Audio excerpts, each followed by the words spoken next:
আজিকালিৰ জেনেৰেশ্যন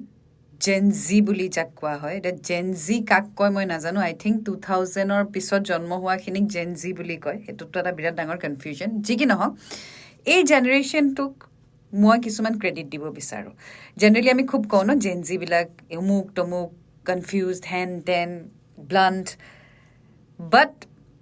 তেওঁলোকৰ জেনেৰেশ্যনটো এই য়াং জেনেৰেশ্যনটো 2000ৰ পিছত জন্ম হোৱাৰ জেনেৰেশ্যনটোক কিন্তু মই কেইটামান ক্ৰেডিট দিব পাৰিম ফাৰ্ষ্ট তেওঁলোক একদম clear what they want in life কোনো ধৰণৰ কনফিউজন নাই মানে কি কৰিব কি নকৰিব সেইটোক লৈ একদম ক্লিয়াৰ এতিয়া লাগিলে সেয়া চিটুৱেশ্যনশ্বিপে হওক লিভ ইন ৰিলেশ্যনশ্বিপে হওক মেৰেজে হওক আৰু কি কি টাৰ্মছ থাকে সেইবোৰ টাৰ্মছ লৈ তেওঁলোক পূৰা clear it's a good thing কাৰণ জেনেৰেলি দেখা যায় যে আমাৰ জেনেৰেশ্যনটো ফোনেই পৰি গৈছে আমাৰ জেনেৰেশ্যনটো বহুত কনফিউজ হৈ থাকিছিলোঁ ভাল পোৱা হয়নে ভাল লগা হয়নে কি হ'ব কি নহ'ব ক'লে দুখ লাগিব কিমানবাৰতো মানুহে বেয়া পাব বুলি বা দুখ পাব বুলি আমি কিছুমান কথা নকওঁ কিন্তু আজিকালিৰ জেনেৰেশ্যনে মই যিটো বিচাৰোঁ I am very clear about it তুমি সেইটো ভাল পোৱা নোপোৱা সেইটো মোৰ প্ৰব্লেম নহয় মই ভাল নাপাওঁ গতিকে মই তোমাক কৈ দিছোঁ কিন্তু আমি কি কৰোঁ আমি গিলি থৈ দিছিলোঁ বিৰাট বেয়া পাওঁ চাগে বস্তুটো যিয়ে হওক চিটুৱেশ্যনটো বিৰাট বেয়া পাওঁ কিন্তু আমি গিলি থৈ দিওঁ কিন্তু আজিকালিৰ জেনেৰেশ্যনে নকৰে কুড'জ ছেকেণ্ডটো হৈছে এতিয়াৰ জেনেৰেশ্যনখিনি দে are very much into healthy life কিয় কৈছোঁ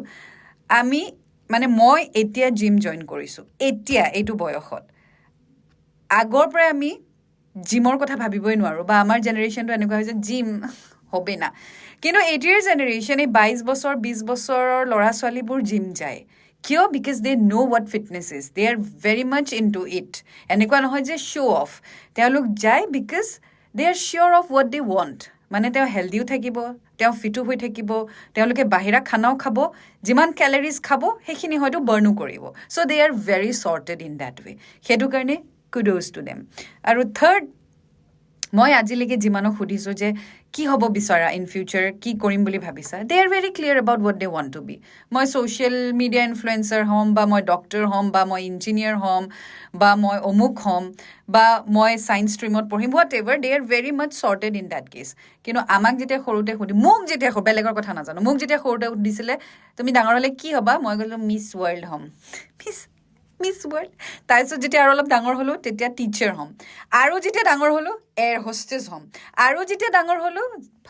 কি হ'ম নাজানো কিন্তু ফাইনেলি কি হ'লোঁ অফক'ৰ্ছ ৰেডিঅ' ইণ্ডাষ্ট্ৰীলৈ আহিলোঁ কিন্তু এতিয়াৰ জেনেৰেশ্যনখিনি they know' what they want